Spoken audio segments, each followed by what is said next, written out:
당분간은 2,700을 뚫고 올라갈 정도로 힘이 좋지는 않거든요. 그게 현실화되면 오랫동안 횡보를 한다든가 바닥권에서 하락세가 지속이 될 가능성이 있죠. 일본 보면 바닥을 다진 게 이제 보여요.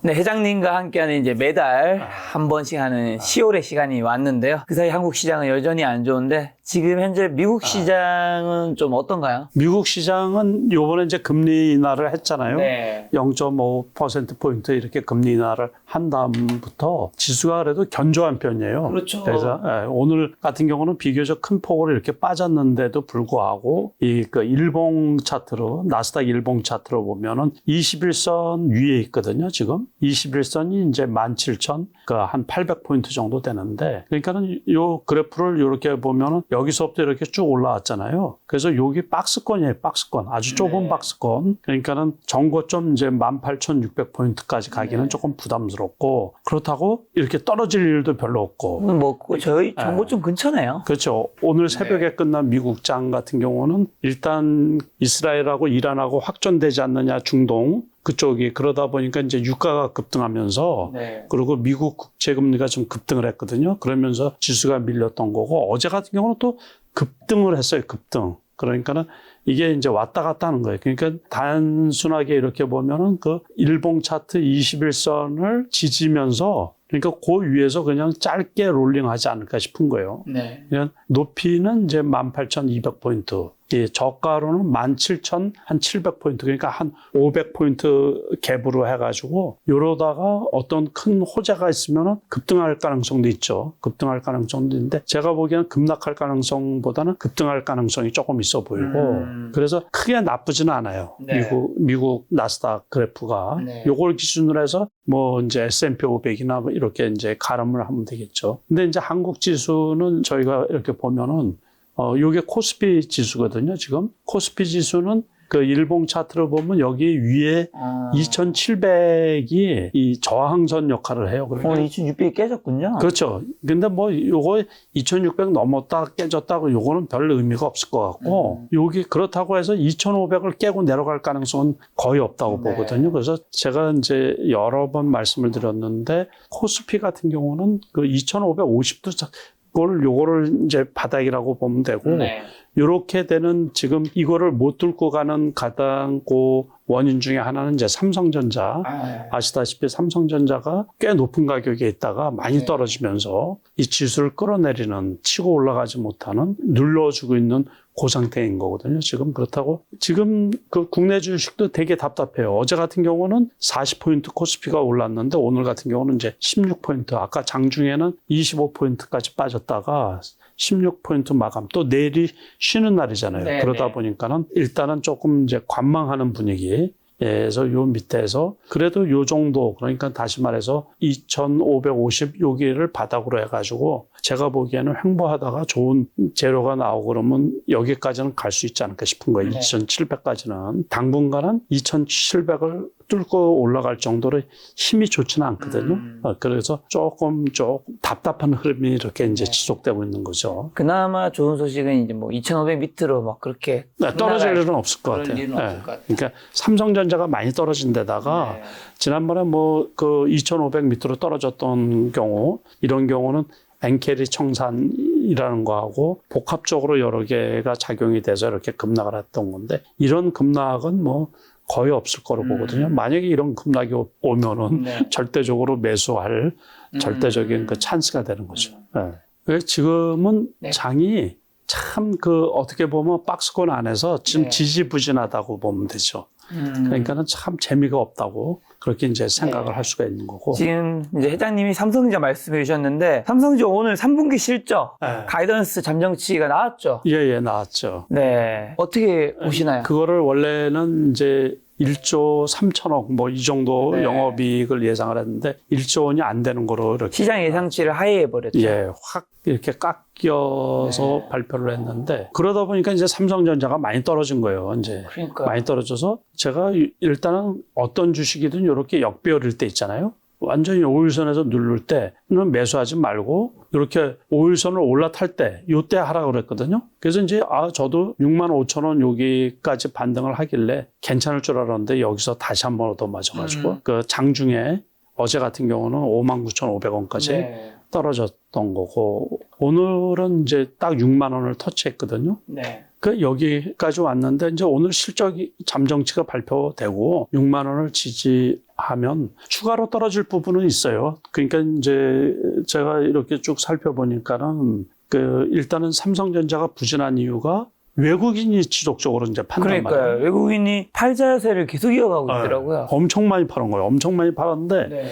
그런데 또 작년부터 생각을 하면은 작년 11월 1일부터 24년 그러니까는 이제 엊그제 지난주 금요일까지 매도한 거를 보면은 아직도 매도할 물량이 한 3조 원 정도 남아있다는 거예요. 그거가 다 나올 수는 없지만은 그게 다 매도 물량이 추가로 나온다 그러면 여기에서 조금 더 하락할 가능성도 있다라고 이제 어떤 증권사에서 이렇게 이제 발표를 했더라고요. 그러니까 그러면 한 58,000원까지도 떨어질 수 있다고 이렇게 얘기를 하는데 제가 보기에는 6만 원 되니까 이제 개인들이 계속해서 지속적으로 사는 거거든요. 그래서 6만 원이 지켜줬으면 좋겠고 지금은 또 삼성전자가 이제 HBM을 아직 납품을 못 하고 있잖아요. 그게 테스팅 중이라는 게 계속해서 길어지고 있다가 보니까는 거기에서 매출이 발생하지 않아서 그러거든요. 그러니까는 만약에 그게 테스팅이 통과가 돼서 빨리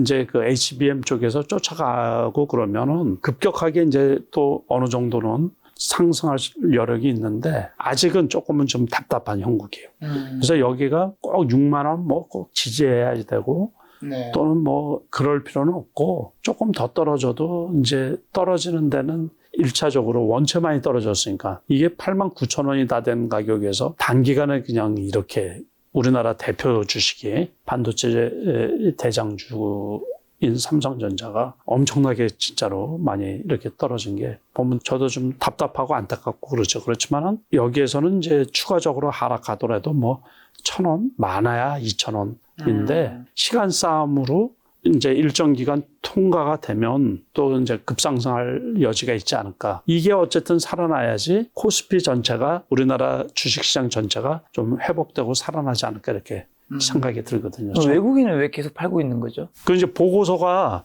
계속 목표가가 낮게 나오고 막 이러다 보니까는 그러다 보니까 이제 계속해서 이제 그때 처음에 나왔을 때는 그랬잖아요. 목표가가 지금 뭐 반토막으로 이렇게 제시한 데들이 꽤 많이 있거든요. 그러다 보니까는 일단은 내다 팔자 이제 그 생각들인 것 같더라고요. 그리고 그 전에 너무 많이 산 것도 있고. 그리고 반도체 업황이 올해 4분기를 기점으로 꺾인다는 부정적인 전망도 있더라고요. 그러면 큰일 났죠, 진짜로. 그러면 이제 만약에 그게 맞다고 하면은 그래서 지난번에 이제 반도체 주식이 이렇게 많이 꺾였다가 마이크론 테크놀로지 실적이 아주 견조하게 아주 양호하게 나왔잖아요. 그러면서 아직까지는 꺾이는 게 아니고 지금은 AI 칩이 역시 호황을 타고서 진행되고 있다라는 이제 이게 현실적으로 실적으로 그게 발표가 되다 보니까는 다시 한번 대반등이 일어났거든요. 전 세계적으로 특히 미국의 나스닥의 마이크론 테크놀로지나 엔비디아 같은 경우도 이렇게 이제 지금 엔비디아 같은 경우가 127불 하거든요. 마이크로 테크놀로지도 이제 100불이 넘었고 102불 이렇게 하는데 그때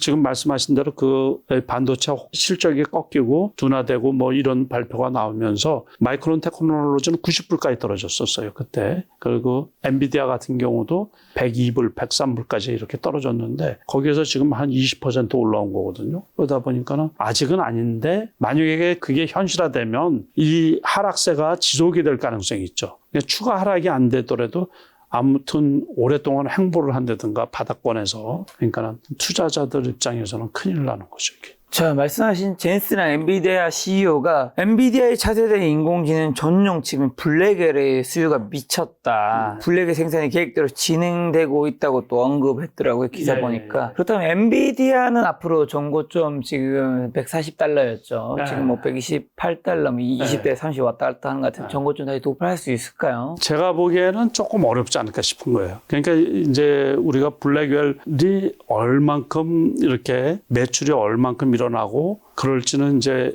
기대만 하는 거죠. 기대만. 지난번에 그 엔비디아가 주가가 한번 폭락한 적이 있죠. 그러니까 100불 밑으로 떨어져서 90불까지 떨어진 적이 있는데 그게 이제 그때 블랙웰이 올해 내에 생산을 못할 거라고 딜레이가 되면서 그랬거든요. 근데 그렇지 않고 지금 계획대로 잘 생산되고 있다고 그랬는데 엔비디아가 그거 그 블랙웰을 그 TSMC에다가 이제 주문을 하잖아요. 그 주문량이 늘었다는 거예요. 한 25% 정도. 그래서 그게 정상적으로 발표가 되고 그러면 조금 더 올라갈 수는 있는데 전고점 140불을 돌파할 수 있을까? 저도 기대는 한번 해보죠.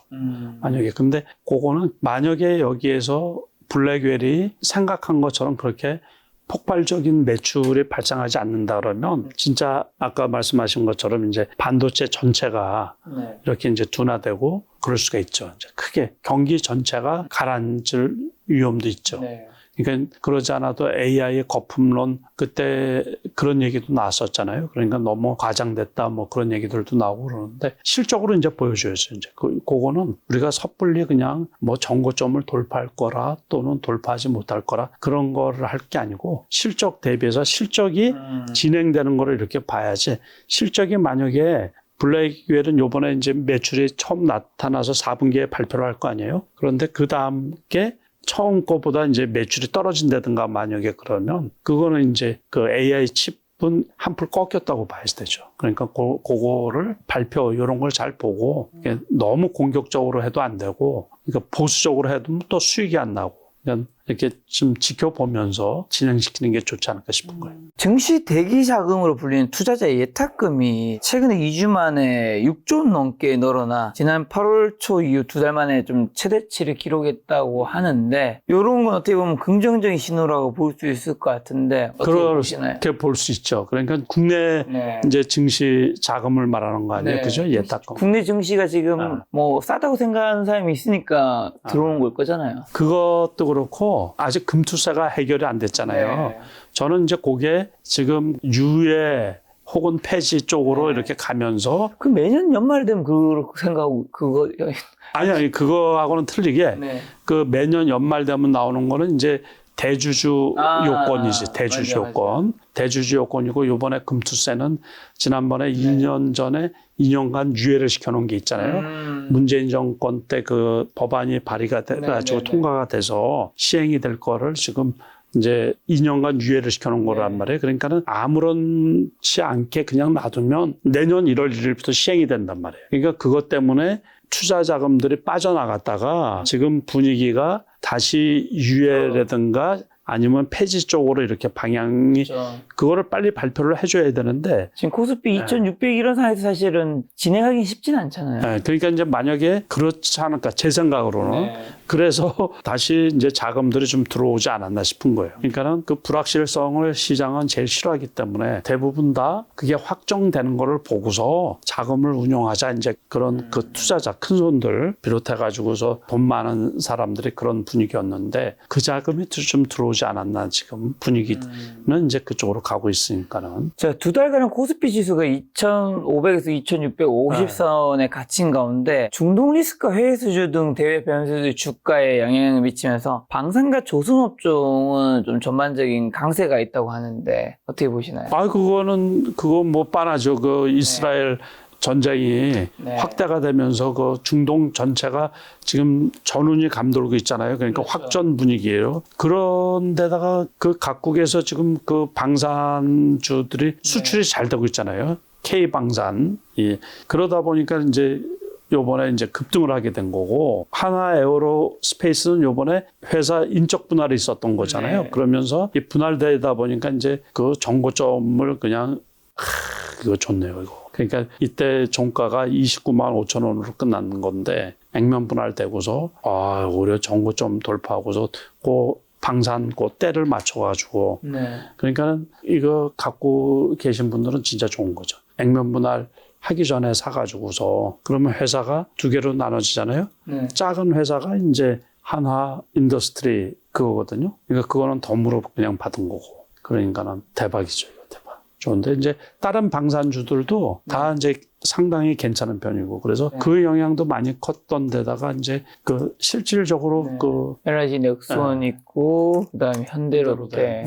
현대로템 같은 경우도 네. 5만 원대 머물러 있다가 지금 엄청 좋죠. 항공우주는 별로 좋은 건 아니지만 대장은 하나 에어로스페이스 현대롯데 같네요. 예. 그렇죠. 그 주식들 이제는 거의 수준이 확실히 높아졌어요. 아예 이제. 아닙니다. 차트만 보고 얘기 드립니다. 자, 근데 방산주 투자하려고 해도 너무 높고 또 어떤 분들 또 투자해도 된다고 하시는 분들은 이제 뭐 세계 이제 지구화는 끝났으니까 뭐 한국의 무게를 더 찾을 것이다. 유럽에서도 핀란드였나요? 어디서? 그치 한 개랑 다른 데 빼고는 유럽 전체에서 아직 한국 무기 산 건 아니다. 그렇다고 해가지고 우리나라 무기만 사겠어요. 그러니까 이제 그렇게 관측하는 쪽은 조금 저기 하고 물론 이제 좋다 보면은 이렇게 추가 매수세가 들어올 수도 있긴 있는데 아무튼 제가 여러 번 말씀을 드렸지만 조금 쉴 때 사야 돼 무조건. 조금 쉴 때 사야 되는데 이날 샀어도 좋았는데 이날 그죠? 네. 이날 여기 떨어져 있을 때 샀어도 좋았는데 뭐 4일 연짝 올라갔는데. 네. 그러니까는 무조건 하루에 사도 이거 좋다 그러면은 그냥 아무 때나 사면 안 되고 하루를 따져서도 제일 쌀 때 또는 한 3, 4일 사이에서도 제일 쌀 때 그렇게 사야지 무턱대고 지금 이렇게 많이 올라가는데 여기서 꼭지에 뭐 사겠다. 추가 상승할 수 있어도 좀 부담이 크죠. 물론 주식은 잘 모르는 거지만은 너무 올라와서 고점에 사면은 애를 먹기가 추가 상승하기가 좀 부담스러울 수도 있죠. 지금 아직은 이 중동 전쟁도 그렇고 뭐 그래서 그런 건데 아무튼 희석이 되고 좀 잠잠할 때 추가 더 올라가도 할 수 없는 거고. 저 같은 경우는 그렇게 하겠다. 조선은요? 조선은 지금 수주가 조선 수주잔고가 2027년까지 거를 다 받아놓은 상태거든요. 그런데 이제 이렇게 보면 조선주가 좋다고 하는데 많이 떨어지고 있잖아요. 이렇게. 그러니까 이거는 이제 선반영이 돼서 다 이렇게 올라갔던 거고 그 다음에 중국 같은 경우 요번에 경기 부양책을 썼단 말이에요. 그럼 중국 경기가 살아나면은 철강 가격이 올라갈 거 아니에요.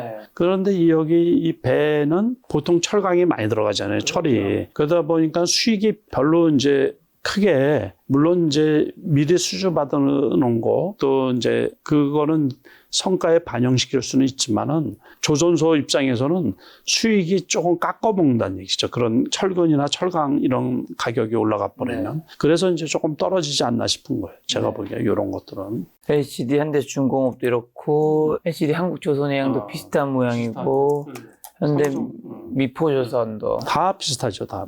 삼성중공업도 다 비슷해요. 그죠? 그러니까 업황이 좋긴 좋은데 일단은 고점을 짓고서 이렇게 내려가잖아요.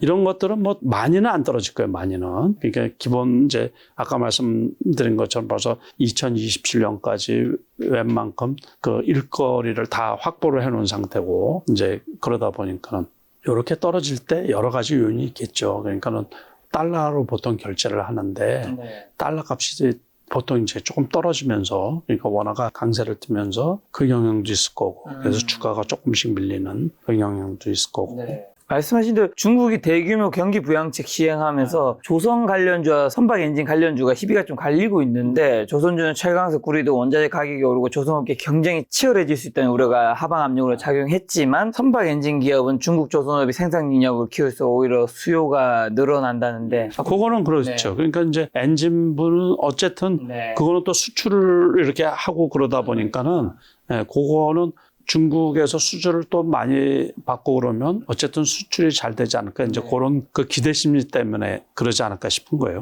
그러니까. 근데 그건 지엽적인 거라 큰 거하고는 좀 다르죠. 그러니까 STX 엔진 같은 거 있잖아요. 그거하고는 또 다르게 움직이는 거니까 STX 엔진 한번 볼래요? 여기 올라갔다 이렇게 떨어지는데 이 정도 가격에서는 괜찮네요. 그러니까 차트를 보고서 요즘에 지수가 박스권이라 그랬잖아요. 네. 그러니까 종목들도 다 마찬가지예요. 그러니까 종목도 지수하고 뭐 한다고요? 키 맞추기를 한단 말이에요. 네. 그러니까 지수가 좋을 때 2,800일 때 그 종목의 가격하고 2,500, 2,600일 때 그러면 한 200포인트 차이가 나잖아요.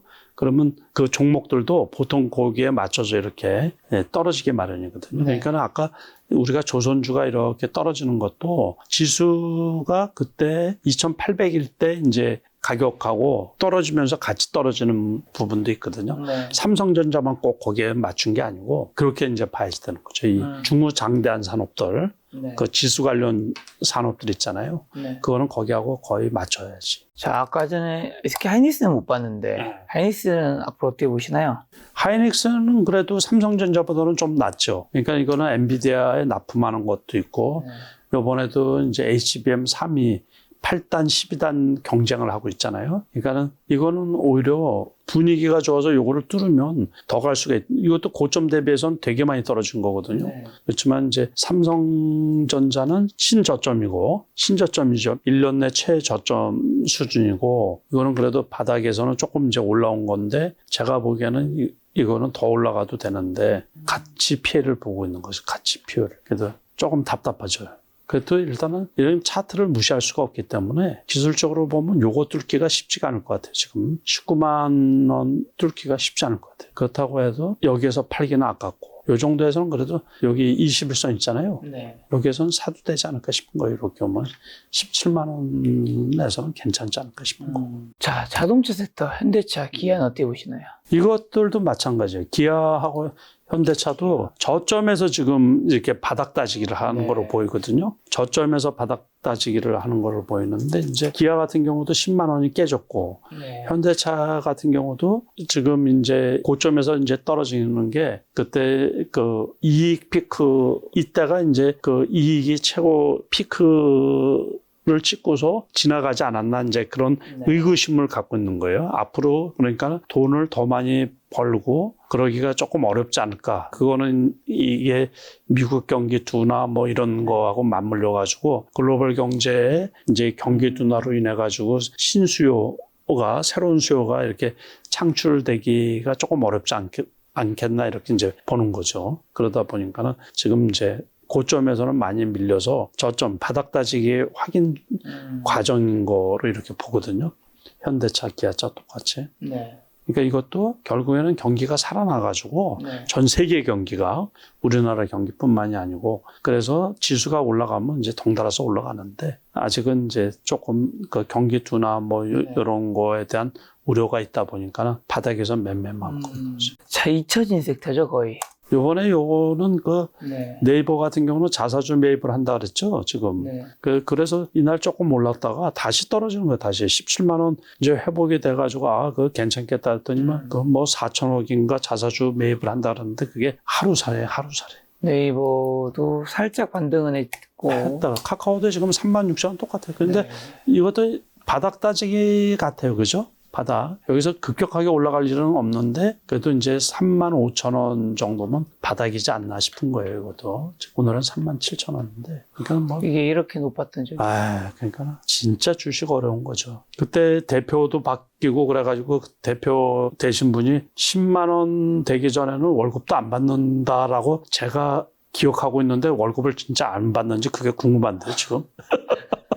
제가 여기 많은 개미분들의 피와. 제가 보기에는 그분 퇴직할 때까지 그 공약대로 한다 그러면은 일은 열심히 하시는데 그 네. 안타깝네요. 그거. 저도 한창에 카카오 가지고 있을 때 이쯤에서 팔았던 것 같거든요. 이쯤에서 이쯤. 그때도 이거 많이 놓쳤다 생각했는데 지금 생각하면 아찔하네요, 정말. 한번 꺾인 다음에 있잖아요. 그러면 뒤도 돌아볼 필요가 없는 거예요. 주식 투자는. 네. 그럼 많이 배우죠. 맞습니다. 작년에 굉장히 뜨거웠던 섹터죠.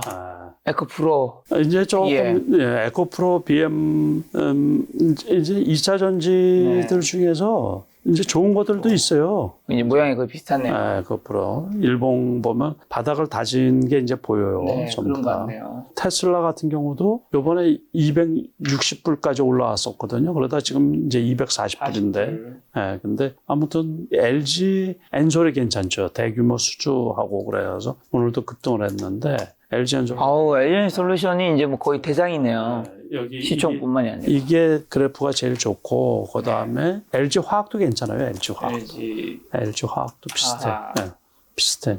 그거보다는 못하지만은 네. 그래도 이렇게 이제 장기 우하향하는 거를 뚫어가지고 뒤집었거든요. 이거는 다시 떨어질 수도 있어도 일단은 이제 정배열로 갈 수가 있는 그 바탕이 된 거고 아까 그거는 완전히 벗어난 거고 삼성 SDI도 괜찮고 삼성 SDI. 네, 삼성 SDI도 제가 보기에는 35만 원을 지지선으로 해가지고 횡보하면서 이제 괜찮지 않을까 싶은 거예요. 이게 내년에 이제 전고체 양산이 되고 그러면은 아마 이제 체인지업이 되지 않을까 싶은. 그래서 2차 전지들은 전반적으로 바닥다지기예요. 네, 전체적으로 괜찮아요, 그죠? 네. 이게 우하향하던 거에서 전체적으로 다 벗어난 거예요. 포스코홀딩스. 이것도 괜찮아요. 포스코 퓨처. 이것도 다 전반적으로 약간 바닥을 좀 다진 바닥은 느낌이네요. 다 다졌어요. 그래서 이게 다시 네이버 카카오처럼 계속 밑으로 내려가고 그런 그림은 아닐까요? 네이버 카카오 사실 바닥 계속 이게 한 2, 3년 또 있었어요. 사람 죽이는 거죠, 그게. 그러니까. 근데 그럴 가능성 거의 없다고 보거든요.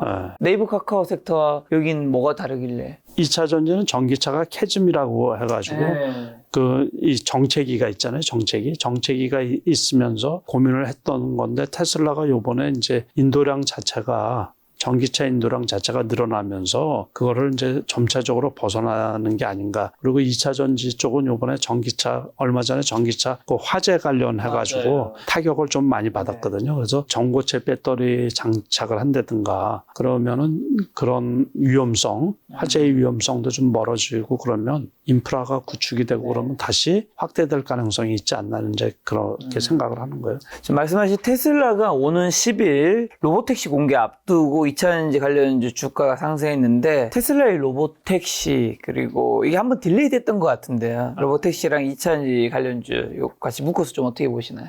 이제 그거는 전기차지만은 자율주행 쪽 있잖아요. 로보택시. 자율주행차하고 맞물려서 어쨌든 긍정적이죠. 어쨌든. 근데 시행착오는 있을 거예요. 그리고 폭발적으로 늘어날 것 같지는 않고 아무래도 리스크가 있다 보니까는 완벽한 그 자율주행 5단계 뭐 요런 거는 아직은 조금 어렵거든요. 지금 자율주행 4단계에서 우리나라 주식 시장에 상장되어 있는 주식들도 조금 영향은 근데 일시적인 테마로 해가지고 주가가 움직이기 때문에 많이 떨어져 있을 때 매수해야 돼요. 몇 개 종목이 있거든요. 그렇게 해야 되고 전기차 같은 경우는 아무튼 바닥은 바닥인데 그렇다고 본격적으로 요건 지수하고 관련이 있어요. 이게 지수가 좋아지고 막 하면은 쭉 올라갈 수가 있는데 아직은 올해는 시기상조고 올해. 그러니까 이제 일단 바닥은 다졌는데 폭이 아주 짧아요. 좁아. 그래서 LG 엔솔 같은 경우는 대규모 수주로 인해 가지고 오늘 이제 급등한 부분이 있고 이런 것들은. 근데 여기서부터 좋았던 거죠. 벌써 여기서부터 이게 21선인데 안 깨잖아요. 못 깨거든요. 그러니까 우리가 이렇게 올라갈 때는 좋은데 불안한 거예요. 이게 불안한. 그런데 이렇게 보시고서 여기인데 이게 21선 안 깨네. 그런데 이게 크게 낙폭이 떨어진 거잖아요. 근데 그대로 대반등. 그러면서 신고가를 치는 거지 이제. 이렇게 겹겹이 있으면서 이거 안 깨잖아요. 이럴 때 좋은 거거든요. 상당히. 요날 깼다가 다시 십자 도지가 나면서 21선을 지킨 게 좋아 보여요.